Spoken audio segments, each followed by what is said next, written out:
Tuhan, terima kasih karena kasih-Mu selalu mencari kami. Tidak pernah menyerah. Ya Tuhan, terima kasih. Semua karena anugerah. Bukan karena kami hebat, karena kami baik.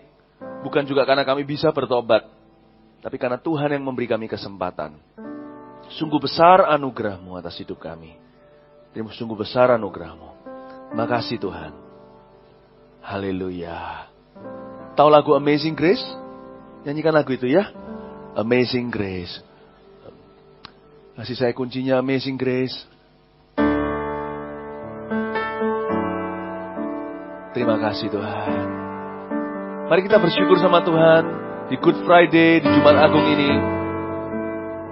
Kita tahu bahwa Tuhan setia kepada kita ketika kita tidak setia kepadanya.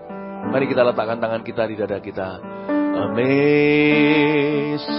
grace, how sweet the sound that saved wretch like me. I once was lost, but now I'm found. Was blind, but now I see. Amazing grace, amazing grace, how sweet the sound that saved a wretch like me. I once was lost, but now I'm found. Was blind, but now I see. Nyanyikan versi Indonesianya. Sungguh besar anugerah-Mu, sungguh besar anugerah-Mu, yang beri aku selamat, yang beri aku selamat. Dulu hilang, sekarang pulang. Dulu hilang, sekarang pulang. Buta sekarang lihat, buta sekarang lihat. Katakan haleluya, haleluya. Angkat tanganmu, katakan haleluya, haleluya, haleluya, amin, amin, haleluya, haleluya, haleluya, amin. Terima kasih sudah mencintai kami. Terima kasih untuk pengorbanan-Mu Yesus. Beri kami hati yang selalu kembali. Dan beri kami hati juga suatu hari kelak. Bisa jadi hari ini seperti-Mu, hati yang mencari mereka yang terhilang. Terima kasih Bapa. Di dalam nama Yesus. Amin. Shalom, selamat pagi. Siap jemaat. Saya melihat drama tadi, ingat 23 tahun yang lalu, saya ditemukan Tuhan. Di sebuah gereja kecil di Kanada, gereja Indonesia. Saya menerima Yesus sebagai Tuhan dan Juru Selamat pertama kali dalam kehidupan saya. Sekalipun bukan pertama kali saya ke gereja. Saya akui bukan karena saya mencari Tuhan.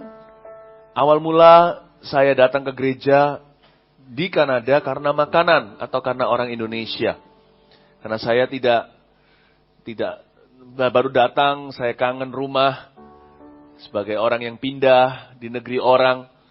Siapa tahu, siapa sangka ternyata Tuhan tangkap saya di sana. Dia menjadikan saya menjadi target kasih-Nya. Teman-teman menginjili saya, tapi bukan karena mereka injili saya terima Tuhan, tapi karena Tuhan yang tarik saya kembali. Saya masih ingat suatu sore, pukul 4 sore, kebaktian dimulai. Saya datang, di satu-satunya ibadah hari Minggu itu, saya melihat Tuhan Yesus dalam ibadah. Dalam sebuah kebaktian biasa, tidak ada pembicara luar, tidak ada pembicara tamu. Segalanya berjalan dengan biasa, tapi sesuatu yang luar biasa terjadi kepada saya. Hati saya diketuk oleh Tuhan Yesus, saya menerima Dia.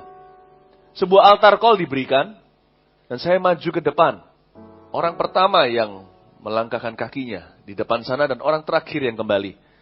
Karena saya dilawat Tuhan di depan panggung seperti ini.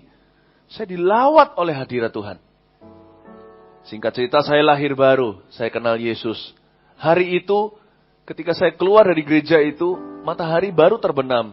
Itu lagi musim gugur, jadi kurang lebih jam-jam segitu, jam 6, setengah 7, mulai kelihatan awan, mulai gelap. Dan ketika saya keluar, saya melihat langit tidak ada bedanya seperti dulu, tapi ada sesuatu yang beda di hati saya. Entah kenapa hati saya ada sukacita dan damai sejahtera. Saya harus akui bahwa setelah itu saya masih hilang beberapa kali. Saya masih bandel sama Tuhan. Kadang-kadang masih jatuh bangun. Tapi Tuhan itu selalu tarik saya kembali. Allah itu baik sekali. Keselamatan itu betul-betul bukan dari sisi kita terutama. Tapi dari sisi Dia yang memperjuangkan keselamatan kita. Bersyukurlah hari ini Anda di gereja. Bukan karena niat baik Anda. Bersyukurlah hari ini Anda bisa memanggil Dia Tuhan. Bukan karena Anda mencari Dia. Tapi karena Tuhan mengetuk hatimu. Tuhan melembutkan hati kita. Agar kita bisa percaya. Kalau enggak, tak seorang pun di antara kita hari ini bisa datang kepadanya. Mari kita sama-sama buka firman Tuhan di Lukas pasal 15. Lukas pasal 15, perumpamaan tentang domba yang hilang.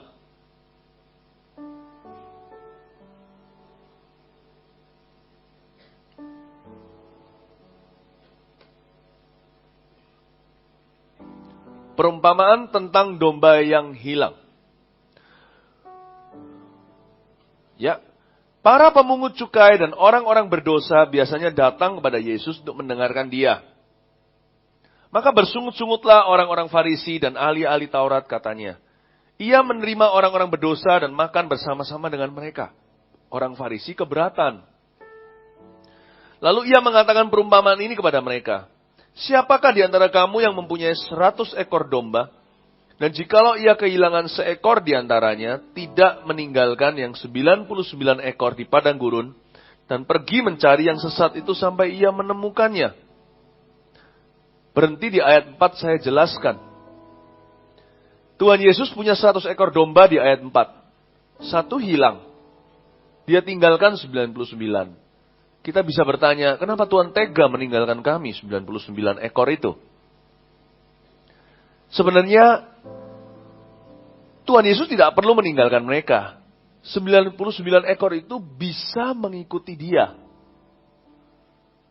Kalau mereka betul-betul adalah dombanya, mereka betul-betul anaknya, mereka betul-betul hambanya, mereka akan pasti kenal hatinya.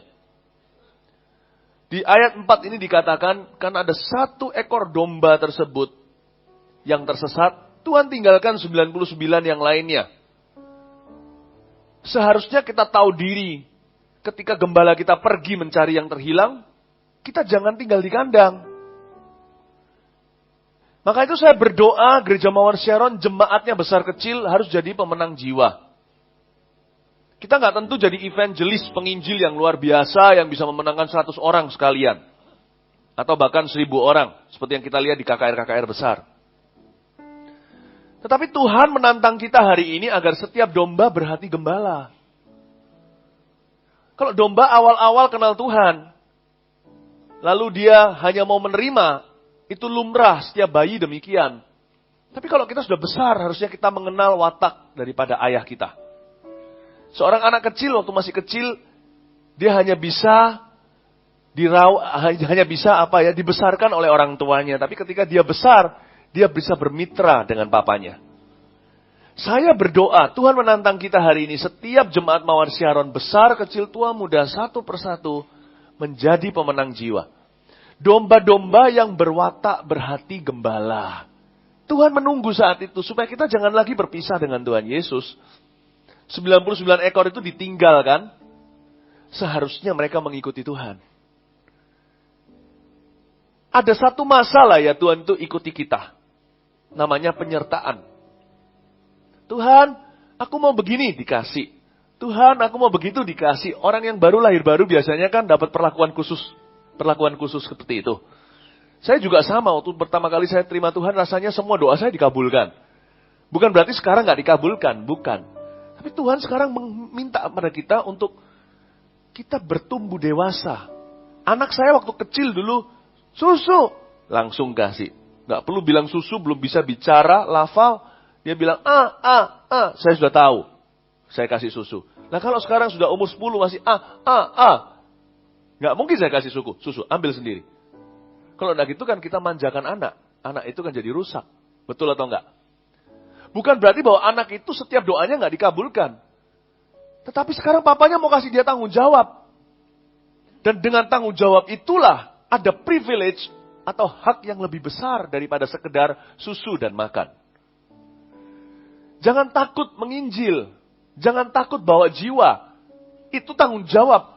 Tetapi dengan itu ada hak yang luar biasa. Barang siapa tidak malu akan firman-Ku. Barang siapa kehilangan nyawanya untuk firman-Ku, untuk Injil-Ku, dia akan memperolehnya. Dia akan memperolehnya 1000 kali lipat di dunia ini. Rumah, saudara, kakak, adik. Dia akan menerimanya di dunia ini. Tetapi dan juga di dalam kehidupan yang kekal. Dia akan menerima pahalanya. Bapak, Ibu, Saudara, saya suatu hari berpikir, enak ya jadi orang Kristen baru, semua doanya dijawab iya sama Tuhan. Tapi hari ini saya tidak mengiri lagi dengan saya 23 tahun yang lalu. Enakan hari ini terus terang. Karena hari ini saya mengenal watak gembala saya. Saya pelan-pelan menjadi seperti dia. Pelan-pelan. Saya memang tidak dikasih diaper, dikasih susu. Tapi hari ini saya bisa mendapatkan berkat yang lebih. Sukacita yang tidak bisa saya rasakan waktu saya bayi, saya bisa sekarang rasakan ketika pandang wajah gembala saya. Ada suatu sukacita ketika kita dewasa. Ayat 4 ini tidak harus terjadi demikian. 99 domba itu punya pilihan. Mau tinggal di kandang atau mau ikut sama Tuhan. Saya ikut. Mau tinggal di sana, ditinggal oleh Tuhan, atau mau menyertai Tuhan. Kalau Tuhan sudah menyertai kita, di saat ketika Tuhan perlu, kita harus sertai Dia, bukan? Amin, Bapak, Ibu, Saudara. Ayat 4 ini membuat saya dulu berpikir sekali. Merenungkan, kenapa Tuhan tinggalkan 99? Saya awal mula salah paham, saya bilang gini, Tuhan itu kok seperti anak kecil ya? Maaf Tuhan, saya berpikiran salah mungkin, tolong koreksi. Seperti anak kecil tuh dikasih 100 mainan. Selalu mainan yang terakhir yang dibuat mainan 99 yang lainnya ditaruh di gudang. Tuhan kok bosenan ya sama barang lama. Saya jadi iri dengan orang Kristen yang baru. Tapi Tuhan bilang, anakku, 99 ini seperti anak sulung itu. Kenapa gak mau ikut sama aku? Ada sukacita yang besar. Sebuah adventure.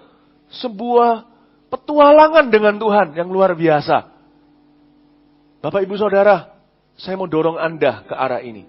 Setiap jemaat harus menjadi pemenang jiwa, soul winner. Anda bisa lakukan dengan cara sederhana. Seperti yang saya lakukan 23 tahun lalu. Saya ajak teman-teman saya ke gereja, saya nggak bisa khotbah. Saya bisa khotbah itu ya baru terakhir-terakhir aja, bener. Itu bonus-bonus dari Tuhan. Dan karena memang terpaksa. Jadi saya bisa. Saya bisa ajak orang ke gereja, ayo ke gereja yuk. Dari sejak saya lahir baru, setiap minggu saya selalu ajak jiwa baru. Ayo ajak. Teman saya Jeffrey datang ke gereja. Beberapa teman saya satu persatu kalau saya sebut namanya, saya masih ingat hari ini. Datang ke gereja. Dan ketika di gereja mereka dilawat Tuhan. Gak semua sih, ada yang juga gak mau datang lagi. Tapi ketika saya melihat ada yang diberkati oleh firman Tuhan. Sekalipun mereka orang percaya tapi tidak ke gereja, ada juga yang bukan orang percaya yang saya bawa datang hari itu. Ketika mereka maju altar call didoakan pendeta, itu saya merasakan sukacita yang sama seolah-olah saya sendiri yang khotbah, seolah-olah saya sendiri yang doakan. Saya bisa rasa sukacita di hati. Entah kenapa. Lebih senang rasanya daripada sekedar menerima berkat Tuhan dan dikabulkan doanya. Lebih terberkati, lebih diberkati memberi daripada menerima. Ada satu sukacita hari itu ketika teman saya orang Malaysia namanya Jeffrey bertemu dengan Tuhan di sebuah retreat yang saya ajak dia untuk ikut padahal dia bukan orang percaya. Sebab saya yakin Tuhan bisa pakai apa saja, ibadah, retreat, apapun lah. Asal saya doakan pasti ada hasilnya. Waktu saya lihat Jeffrey itu terima Yesus, dia orang Malaysia. Saya merasa bangga di hati saya ini bisa bawa dia. Senang diam-diam di hati. Saya merasa hari ini saya bukan golongan 99 domba itu. 99 domba itu hari itu khususnya di retreat itu di Kanada menjadi 98. Ada satu domba yang menyertai Tuhan. Cari satu yang terhilang. Saya harap Tuhan tidak harus meninggalkan 99 domba Mawar Sharon. Tapi setiap kita ikut. Kita bisa ajak orang ke gereja. Saya dulu rajin kasih orang traktat. Saya kasih sesuatu. Zaman dulu itu loh traktat yang kayak komik-komik gitu loh. Yang sekarang sudah gak laku yang begituan. Zaman sekarang udah beda kebutuhan. Saya kasih mereka. Saya suka tabur mereka. Saya dulu beli. Belum zamannya internet kan. Belum zamannya sekarang kan enak stiker free langsung di chatting situ langsung kirimin stiker yang hak lah, yang bunga lah, nggak usah kirim bunga beneran. Ya kan kita kasih kado, ya kado ada itu stiker-stikernya yang hari ini, ya kan emotikonnya semuanya. Nah, dulu saya harus pakai kartu beneran. Saya pergi di supermarket, saya beli kartu-kartu, saya tulisin kartu-kartu itu, hai, saya kasih ayat-ayat firman Tuhan. You can do something. Look beyond yourself. Dan belajar bermitra dengan gembalamu. Hai 99 domba. Kurangi angka itu. Jangan 99 melulu. 98, 97, countdown ke bawah. 95, 90, 80, 70, 50, 40, 30, 20. Hingga akhirnya. Hanya satu domba yang tinggal di kandang. Semua keluar ke sana. Hingga akhirnya semua ikut dengan Tuhan. Amin Bapak Ibu Saudara. Anda bisa lakukan sesuatu. Di mana ada kemauan ada jalan kok. Benar ada jalan. Di mana ada kemauan ada jalan. Saya yakin setiap kita di sini itu hutang sesuatu sama Tuhan Yesus. Hutang sesuatu. Termasuk yang di mission sekarang yang di live streaming. Kita hutang sesuatu. Kita nggak bisa kembaliin sama Tuhan. Apa sih yang kita bisa balikin sama Tuhan yang Tuhan belum punya? Kalau mau kasih Tuhan tuh kasih dia sesuatu yang dia belum punya. Bukan apa yang dia sudah miliki. Uang Tuhan sudah punya. Benar loh. Kalau bicara tentang duit ya. Saya nggak pernah minta dalam pelayanan. Sebab saya tahu. Siapa yang memberi diberkati. Jadi saya nggak pernah menawarkan seolah-olah itu kebutuhan. Tapi sebuah hak. Saya kasih contoh. Festival Kuasa Allah suatu hari. Kita mau ngadakan acara. Dan kita nggak tahu dana dari mana. Ketika terjadi seperti itu. Beberapa orang beritahu kepada saya. Kamu minta aja orang pasti akan kasih. Saya bilang saya nggak mau minta, saya nggak tega. Apa yang saya lakukan pada waktu itu? Saya hanya berdoa. Tahu nggak Bapak Ibu Saudara? Kepada siapa yang saya tidak minta? Tuhan kirim orang yang saya tidak duga. Sampai hari ini saya tidak pernah lihat wajahnya, saya tidak tahu itu siapa. Transfer dari Jakarta. Transfer dari mana, tertutup semuanya. Let me tell you something. Jangan berikan pada Tuhan apa yang Tuhan sudah miliki. Money is easy. Seriously.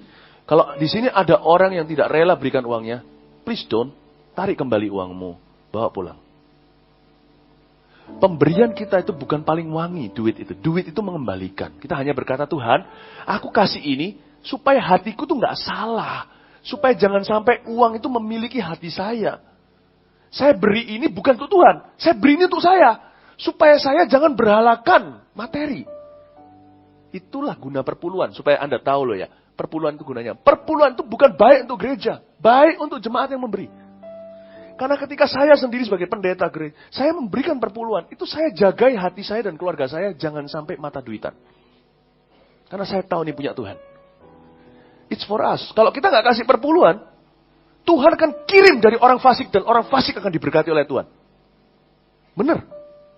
It is not our money yang Tuhan belum miliki. Pelayanan. Apakah pelayanan sekarang Hari ini, pemain keyboard kita ini kalau quit, 10 orang di belakang sudah antri untuk lagi menggantikan tempatnya. Hari ini, kalau saya sebagai seorang pengkhotbah, saya merasa gereja ini bisa apa tanpa saya, besok Tuhan akan mengizinkan saya hilang dari gambarnya. Dan Tuhan akan angkat orang yang biasa dan dipakai dengan luar biasa. Tuhan tidak butuh talenta. Pahamkah Anda Tuhan tidak butuh talenta? Saya paham ini ketika saya Festival Kuasa Allah. Ini kan masih ada hawa FKA-nya. Saya baru kembali dari Jakarta nih, FKA. Siapa yang live streaming FKA kemarin? Ada yang live streaming? Ya. Nah, pada waktu saya Festival Kuasa Allah pertama kali di Taiwan, saya masih ingat, FKA Perdana, itu semua stasiun televisi yang di dunia Chinese datang semua, sekuler semua, oke? Kecuali ada juga termasuk yang rohani. Itu pada datang semuanya. Dan saya sudah siap-siap ini. Ini adalah hari besar. Ini debut internasional pertama kali FKA. Sebelum bangun tidur, Tuhan bilang sama saya, aku ambil suaramu. Bukan karena serak. Tuhan ambil secara supranatural seperti Nabi di perjanjian lama yang jadi bisu. Sebelum saya bangun tidur pagi itu, saya dapat mimpi. Dalam mimpi saya dibawa ke Firdaus, indah sekali. Lalu Tuhan berkata, anakku Philip, kamu hari ini istirahat, aku yang bekerja. Kamu tinggal tenang. Bangun tidur, saya menemukan suara saya gone. Saya bisu 1 hari. Anda tahu cerita ini enggak? Enggak tahu ya. Saya ada video klipnya nanti yang dulu sekali saya pernah setel tahun 2010 kalau nggak salah. 2008, sorry. Saya bisu. Lah, Tuhan, saya ini mau FKA. Kau buat aku bisu. Sama dengan Michael Jordan mau main basket, kau potong tangannya.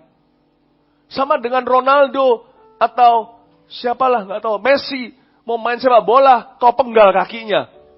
Tuhan ini apa-apaan? Tapi saya percaya, Tuhan bilang supaya tidak ada orang menyombongkan diri. Hari ini pertama kali debut internasionalmu di dalam FKA. Supaya kau tahu, bukan khotbahmu, bukan suaramu. Saya masih ingat, saya berpikir lakon pasti menang belakang. Sebelum saya naik ke atas panggung, di depan ribuan orang di stadion, dan jutaan orang yang menonton lewat ini, lewat TV seluruh sekuler pada waktu saya masih ingat berita meliputnya di mana-mana. Kalau Anda bisa bahasa Chinese, Anda punya kabel, Anda menyaksikan hari-hari itu pasti ada berita saya muncul di berita. Saya naik ke atas, saya kira suara saya kembali. Tidak kembali. Gak keluar. Tuhan, jangan buat saya tegang begini. Saya buka, ambil kertas, penterjemah saya Pastor Jonathan Cho, dari Bread of Life Taiwan. Saya hanya tulis lewat tangan, dia bicara lewat mulutnya, beritahu dalam bahasa Chinese. Saya hanya beritahu, simple khotbah saya cuma 10 menit lewat tulisan. Yesus cinta padamu. Dia mati dan bangkit bagimu. Diberitahu begitu. Lalu saya tulis di sana, dan kalau Anda percaya pada Tuhan, dosamu diampuni. Lalu dia ngomong dalam bahasa Chinese, dan saya berkata, kalau Anda, dan hari ini Tuhan ingin menyembuhkanmu. Amin. Udah gitu aja khotbah saya. Mau tahu apa yang terjadi hari itu? Orang-orang bisu berbicara. Ketika saya bisu. Orang-orang tuli mendengar. Orang lumpuh berjalan. Mau tahu apa yang ditulis di koran-koran setelah itu di Taiwan? Yang dikhotbahkan oleh pendeta itu, namanya Yesus. Pasti nyata. Karena pengkhotbahnya tidak memanipulasi apa-apa. Pengkhotbahnya pun tidak berbicara apa-apa. Tapi orang yang bisu bicara semua. Coba bayangin, hari itu saya direndahkan hatinya.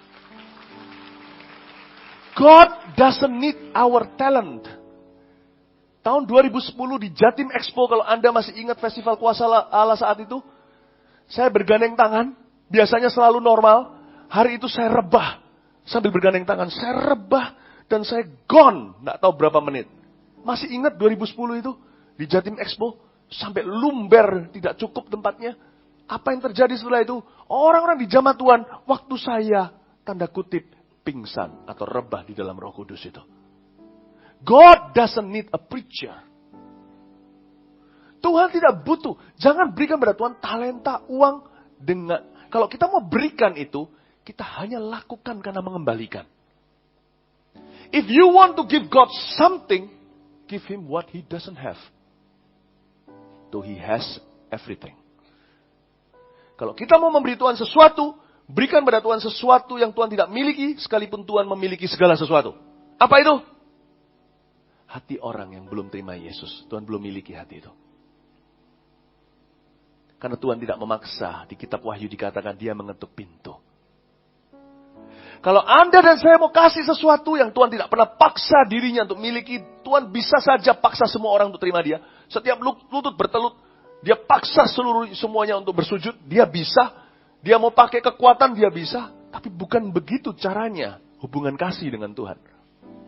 Satu-satunya yang kita bisa beri sama Tuhan, yang betul-betul sifatnya beri bukan kembalikan, adalah domba yang terhilang.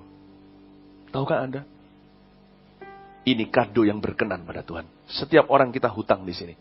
Kita sendiri domba hilang, cuma-cuma diselamatkan. Hari ini Jumat Agung, Yesus disalibkan. Yesus disalibkan itu bukan untuk beberapa orang. Yesus disalibkan untuk semua orang. Namun demikian, faktanya berkata, tidak semua orang sudah menerima Tuhan. Kalau saya beli semua properti di Surabaya, tetapi faktanya sebagian besar properti di Surabaya belum atas nama saya merugi, bukan?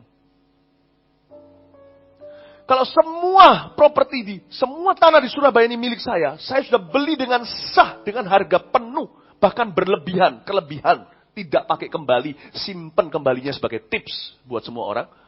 Tapi nyatanya, saya tidak punya hak atas hampir semua tanah yang di sini, berarti saya merugi, pebisnis yang kalah. Bapak, Ibu, Saudara, PR kita masih banyak. Tuhan mati bagi semua orang, tapi belum semua orang terima Tuhan. Kalau Anda mau beri Tuhan sesuatu, sebagai balas budi Anda kepadanya, Anda bisa beritahu pada orang lain, kasih Yesus kepada mereka. Jangan tutup mulut, jangan simpan di hati. Bagikan Kristus kepada semua orang. Kasih tepuk tangan untuk Tuhan.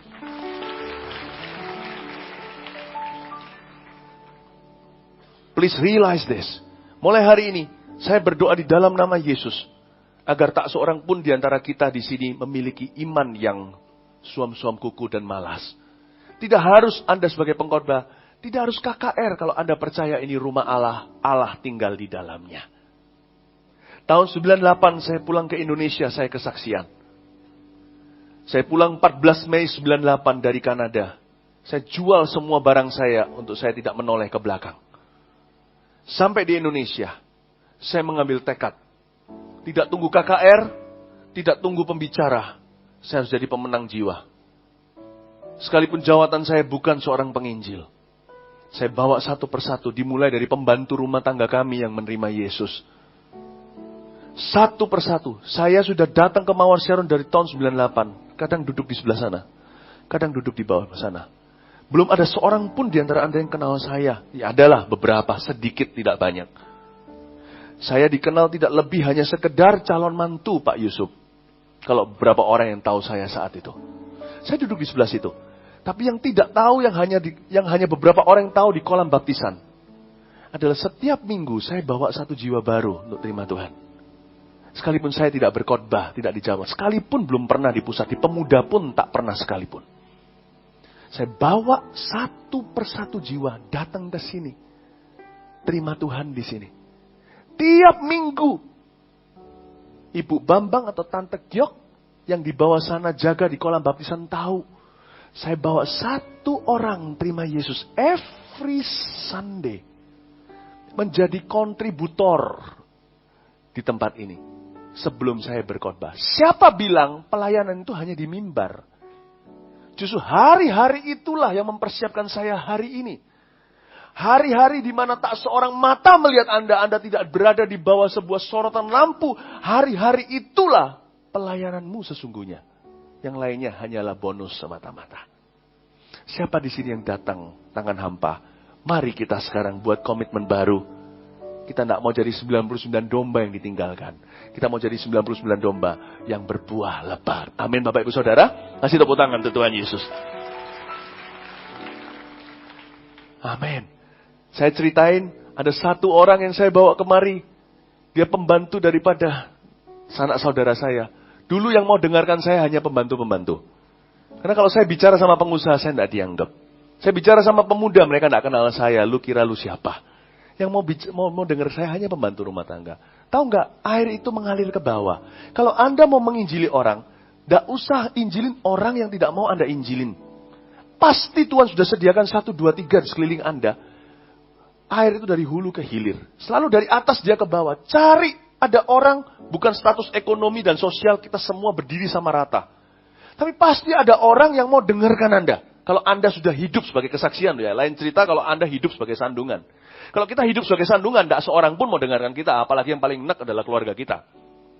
Tapi kalau kita hidup sebagai kesaksian, pasti Tuhan kasih kita panggung. Tuhan pasti kasih kita mimbar. Setiap kita itu pasti diberi mimbar sama Tuhan. Nggak mungkin enggak.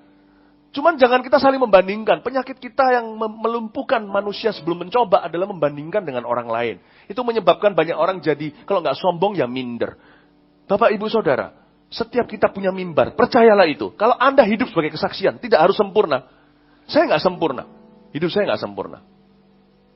Ya, waktu saya masih belum menikah tahun 98, saya masih tinggal di rumah papa mama. Saya masih ingat suatu hari saya bertengkar dengan koko saya dan cukup besar karena kami bertiga. Ya, 3 Mantova ini. Saya dan koko dan adik saya, kami ini punya julukan di Kanada, anak-anak halilintar. Seperti Yakobus dan Yohanes. Kami ini emosinya cepat naik. Makanya biasanya kami itu karena cowok kali ya, dan juga dari kecil sudah sekolah sendiri di sana sini, jadi kita tuh jadi tough gitu kalau sama orang kita jadi cepat muntap tuh cepat. Nah, saya kalau berantem sama koko saya pernah sekali, malu-maluin. Papa saya waktu itu belum kenal Tuhan, jadi tahu pertengkaran itu. Pembantu juga saya juga dengarkan dengan takut di dalam ketika kami bentak-bentakan. Tapi bukan berarti kalau Anda harus sempurna, tidak pernah bercela. Tapi kalau salah, minta maaf, itu saja kuncinya. Tapi satu rumah itu tahu, ketika saya salah juga, saya say sorry. Saya menyesali. Mereka semua maklumi, dia hanya manusia biasa. Jadi kalau saya maksud Anda punya mimbar, bukan berarti Anda sempurna tidak pernah buat salah. Karena banyak orang tidak mau nginjil karena merasa dirinya masih berdosa. Dirinya masih belum sempurna. Dirinya masih belum seperti Kristus. Dirinya masih buat salah. Saudara, kalau nunggu Anda tidak buat salah, Anda sudah di sorga. Kalau nunggu Anda sempurna, Anda sudah mati. Saya cerita gini adalah untuk mendorong Anda bahwa saya pun pernah berbuat salah. Saya pernah bertengkar dan itu malu saya. Sebab semua orang tahu saya sekolah Alkitab. Tapi saya menangis, seperti Petrus. Dengan pedih saya menyesal, dan bertobat dan berkata sorry kepada koko saya. Saya sorry kepada orang-orang dan kepada orang tua saya. Mereka tahu, dan saya tidak kehilangan mimbar saya. Ngerti maksud saya Bapak Ibu Saudara? Anda tidak harus sempurna untuk Anda nginjil. Nggak harus. Tapi saya yakin, asal Anda sudah menunjukkan progres Anda menunjukkan orang yang gentleman, kalau salah bilang minta maaf. Kalau salah bilang sorry. Anda mau memperbaiki. Orang bisa melihat iman Anda. Dan asal Anda tidak hidup jadi sandungan. Orang yang sengaja terus hidup di dalam dosa. Apalagi pakai topeng rohani, munafik di depan orang. Orang kalau terus terang, orang itu hargai kok. Kalau Anda seperti itu, berarti Anda punya mimbar dari Tuhan. Air itu selalu mengalir ke bawah. Carilah kebutuhan di bawah sana. Dulu orang tidak mau dengar saya cari pembantu rumah tangga, mereka mau dengar saya, karena katanya saya mirip seperti Efse. Ya enggak tahu, bagi mereka saya mirip begitu ya, saya ambil kesempatan itu, dengan mama saya tidak layani wanita sendirian, saya layani mereka, dengan mama saya ceritain tentang Kristus, pergi ke ke keluarganya sanak saudara saya ceritain pembantunya, saya beritahu tentang Kristus, ada yang terjamah, ada yang terharu, ada yang menolak. Yang mau saya beritahu sama majikannya, sanak saudara saya itu bawa kemari.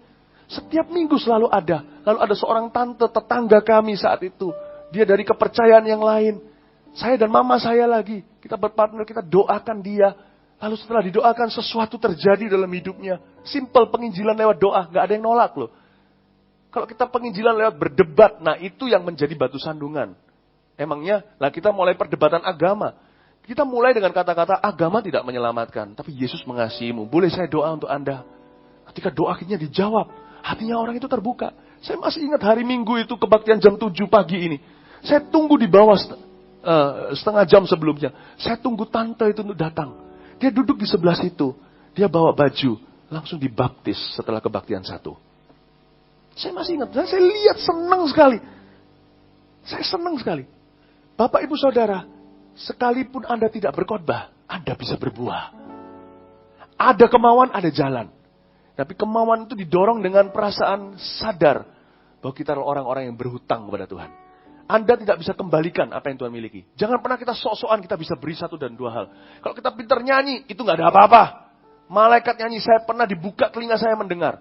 Ketika saya berada di sebuah kebaktian, ketika saya berada di sebuah tempat doa di Brunei Darussalam, saya masih ingat. Saya naik ke bukit doanya. Bukit doanya di sana itu bukit beneran, lewati sawah. Pohon tumbang di situ tempat berlutut, bukan bukit doa seenak punya kita. Bayangin yang seenak punya kita aja nggak banyak orang yang nggak jemaat sendiri kok tidak sesering itu seharusnya untuk menggunakan. Ini pergi ke tempat yang terpencil gitu. Di atas sana saya dengar malaikat nyanyi. Telinga saya ini dibuka dengar malaikat nyanyi. Crazy. Saya nggak bisa jelaskan. Crazy God. Terus suara tuh dia nyanyi. Dia nyanyi worship. Saya dengar, itu nggak ada orang. Dari sebelah sisi gunung sana, atau di sebelah sisi hutan sana. Saya dengar suara worship. Indah sekali, saya nggak ngerti bahasa apa, tapi indah sekali. If you can sing, you are nothing compared, your voice is nothing compared to the angels' voices. Jangan pernah kita menyombongkan diri atas apa yang kita bisa persembahkan sama dia. Itu hanya mengembalikan. Satu saja yang kau bisa banggakan. Dan itu pun ketika kau lakukan. Karena kasih kepada Yesus. Yaitu kau membawa satu orang untuk mengenal Tuhan. Itu saja yang Tuhan belum punya. Sekalipun dia miliki semua orang. Amin Bapak Ibu Saudara. Mari kita buat komitmen saat ini. Mari tundukkan kepala. Saya ajak Anda untuk sekarang mempraktekkan apa yang saya ajarkan. Saya selalu lakukan ini di tahun 98 ketika saya duduk di antara Anda. Setiap akhir ibadah, saya tanya sama Tuhan, minggu depan saya ajak siapa? Selalu gitu kebiasaan saya. Saya tularkan ke Anda ya. Dan Tuhan biasanya, minggu-minggu itu, selalu akan bicara sama saya, si ini. Tiba-tiba ada ide gitu, atau muncul nama seseorang yang saya tahu. Coba pejamkan mata Anda. Tanya sama Tuhan. Siapa yang bisa Anda bawa ke gereja minggu depan? Tanya sama Tuhan. Siapa yang bisa Anda call hari ini? Siapa? Berikan pada Tuhan apa yang dia belum miliki. Yang di live streaming juga sama. Doa tanya sama Tuhan. Siapa ya Tuhan? Tiap kali saya lihat kursi kosong di ibadah ini, aku tahu itu tanggung jawabku. Tuhan, siapa yang bisa aku bawa? Benar Bapak Ibu Saudara, saya tidak lakukan ini supaya jemaat Mawar Syaron tambah banyak. Jemaat Mawar Syaron sudah banyak, gak perlu lebih banyak lagi. Tetapi kerajaan sorga, kerajaanku harus penuh, kata Tuhan. Harus penuh. Bawa orang masuk dari jalan-jalan, dari lorong-lorong. Paksa mereka masuk. Rumahku harus penuh. Mari kita berdoa sungguh-sungguh. Tanya sama Tuhan, siapa yang kita bisa bawa minggu depan pada Tuhan. Tuhan cari yang terhilang. Anak yang hilang itu Tuhan mencarinya. Mari kita berdoa sama Tuhan. Tuhan, siapa Tuhan? Temanku, atau orang tua, atau keluarga. Oh Tuhan, terima kasih Tuhan. Terima kasih Tuhan. Oh Tuhan, terima kasih Tuhan. Berbicaralah kepada jemaat-Mu. Jadikan kami pemenang-pemenang jiwa. Jadikan kami domba-domba berhati gembala. Terima kasih Tuhan. Terpujilah nama-Mu Bapa. Tuhan, maafkan kami selama ini apa yang kami bisa beri secara materi atau talenta. Itu semuanya, kalau di antara kami merasa kami sudah beri sesuatu pada Tuhan, maafkan kami untuk salah paham itu. Tuhan, kami ternyata hanya mengembalikan. Kami ternyata hanya mengembalikan ya Tuhan. Kami ternyata mengembalikan saja. Ya Tuhan, ampuni kami selama ini kami merasa sudah memberi terlalu banyak. Tapi kami belum memberikan padamu apa yang belum kau miliki. Tuhan, kami mau taat. Kami gak nunggu sampai kami gak sempurna, gak pernah marah, gak pernah bohong, gak mau. Tuhan, kami gak tunggu sampai kami sempurna. Tapi Tuhan bisa pakai kami sekarang. Asal hati kami mau diajar, mau dibentuk sama Tuhan. Tuhan tidak tunggu kami sempurna. Tuhan, hamba serahkan jemaat ke dalam tangan-Mu. Dulu juga gak ada orang yang suruh aku. Tapi Roh-Mu yang dorong aku. Roh-Mu yang gerakkan aku. Untuk membawa pembantu-pembantu, tetangga-tetanggaku. Ya Tuhan. Beberapa orang-orang yang ada yang ku kenal itu tiap minggu, itu nggak ada. Nggak ada yang beritahu aku, nggak ada yang suruh. Roh-Mu yang beritahu aku. Roh-Mu bisa beritahu mereka sekarang. Ya Tuhan, Roh-Mu bekerja. Hamba berdoa di dalam nama Yesus, bukan demi untuk membesarkan gereja Mawar Sharon. Buat apa besar kalau rimbun hanya daunnya. Yang Tuhan cari adalah buah. I'm not impressed. Hamba tidak terkesan dengan 99 angka ini Tuhan. Hamba tidak terkesan dengan 99 angka ini Tuhan. Buat apa pohon itu kelihatannya beringin, kelihatannya rimbun seperti pohon ara yang dikutuk Tuhan. Daunnya banyak, menipu sekali ketika Tuhan datangi. Tak ada satupun buahnya bisa dimakan. Kami minta gereja yang berbuah-buah, bukan yang berdaun-daun Tuhan. Bukan asyiknya rame-rame Tuhan, tapi kami mau berbuah Tuhan. Bangkitkan orang seperti yang Kau bangkitkan, seperti aku Kau bangkitkan pada waktu tahun 98 itu di sini. Sebagai jemaat Tuhan, waktu itu aku bukan sebagai pendeta, bukan sebagai gembala, sebagai jemaat Tuhan. Bangkitkan jemaat, seperti Kau bangkitkan aku dulu sebagai jemaat di tempat ini ya Tuhan. Bangkitkan mereka di dalam nama Yesus Kristus. Terima kasih ya Tuhan. Praise the Lord, haleluya. Praise the Lord, haleluya. Haleluya. Mari kita semua bangkit berdiri. Nyanyikan satu lagu. Sing. Hanya ini Tuhan bersamaku segenap hidupku, jiwa dan ragaku. Sebab tak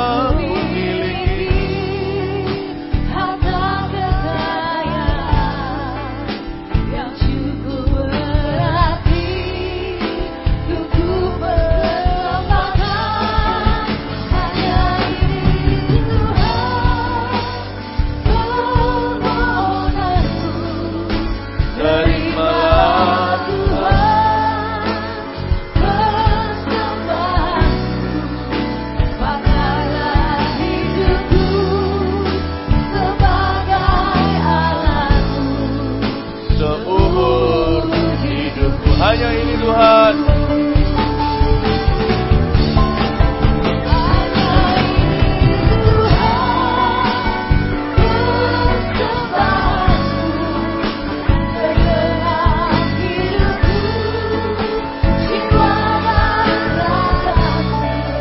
Sebab aku miliki harta kekayaan yang cukup berarti.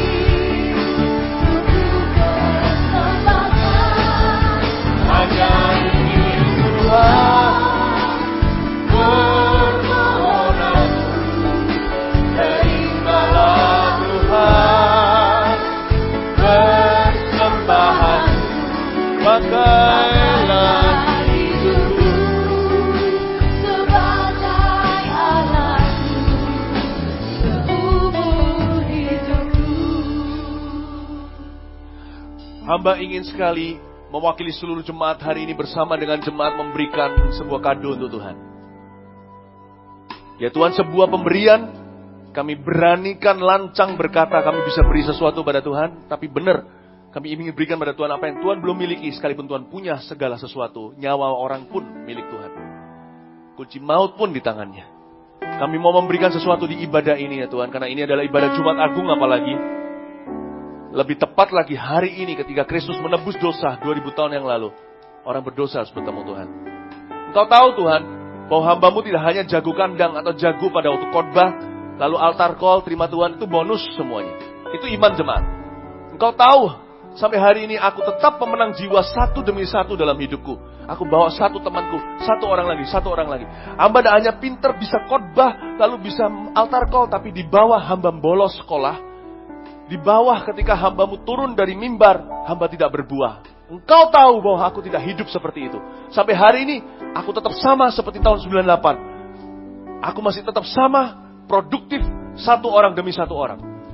Sehingga hamba tidak mengajar pada jemaat dari teori, bukan sesuatu yang hamba rekayasa, tapi sesuatu yang hamba sendiri lakukan. Karena itu hamba berbicara sebagai orang yang punya otoritas. Tapi hamba minta ya Tuhan saat ini sebagai bersama, tetap ada altar call di tempat ini. Hamba mohon kepadamu, Engkau juga berkenan untuk menyelamatkan. Kita akan nyanyikan lagu ini sebentar lagi. Anda yang sebentar lagi akan maju ke depan yang saya panggil, Anda bisa bawa barang pribadi. Sebab dari sini kita akan bubar. Tapi di sini jarang kita lakukan karena space atau tempat saya mengerti. Tetapi tetap gimana pun juga tetap keluar dari kursinya. Karena barang siapa mengakui Tuhan, mengakui di depan umum. Di sini ada orang-orang yang belum termasuk di live streaming. Gembala-gembala tolong diatur, diakomodasi kegerakan yang sebentar ini. Saya minta orang-orang yang belum pernah menerima Yesus secara pribadi. Sekalipun kalau Anda sudah Kristen dari kecil seperti saya 23 tahun yang lalu, tapi saya baru menyadari saya belum pernah mengundang dia. Saya hanya ikut-ikutan orang tua atau tradisi saja. Kalau Anda belum menerima Yesus, dan kalau Anda bukan dari agama Kristen, terlebih lagi sudah jelas sekali Anda belum di dalam Tuhan. Dan jika Anda belum dibaptis selam, setiap ibadah hari ini kami mau baptiskan selam. Tidak mau kita ulur-ulur lagi. Anda harus segera menjadi milik Tuhan. Bukan hanya roh, jiwa Anda, tubuh Anda pun Anda bisa secara nyata deklarasikan itu milik Tuhan. Tapi mungkin Anda berkata, penyamun itu yang di samping Yesus yang hari ini mati 2000 tahun yang lalu tidak sempat dibaptis. Iya, karena dia digantung di salib. Anda kan tidak digantung di salib. Anda kan bisa taat. Kalau ada di sini yang belum dibaptis selam juga, saya dorong Anda untuk dibaptis pada hari Jumat Agung ini. Selamanya Anda akan ingat di hari Jumat Agung ini. You give your life to Jesus. Kau memberikan hidup kepada Tuhan. Kita nyanyikan lagu ini sekali lagi. Saya minta Anda, coba saya lihat, siapa yang di sini belum dibaptis selam? Angkat tangan aja, angkat tangan, angkat tangan, angkat tangan. Ada juga. Come on, let's clean house. Mari kita betul-betul bersihkan tempat ini dengan kata, mari kita sama-sama kita melihat bayi-bayi rohani dilahirkan hari ini. Dan semua orang yang saya sebutkan tadi, yang belum menerima Yesus secara pribadi, yang belum pernah mengundang dia secara pribadi, yang belum pernah lahir baru, yang belum dibaptis selam juga, majulah ke depan sini sekarang. Nyanyikan lagi. Hanya, come, beri tepuk tangan bagi mereka.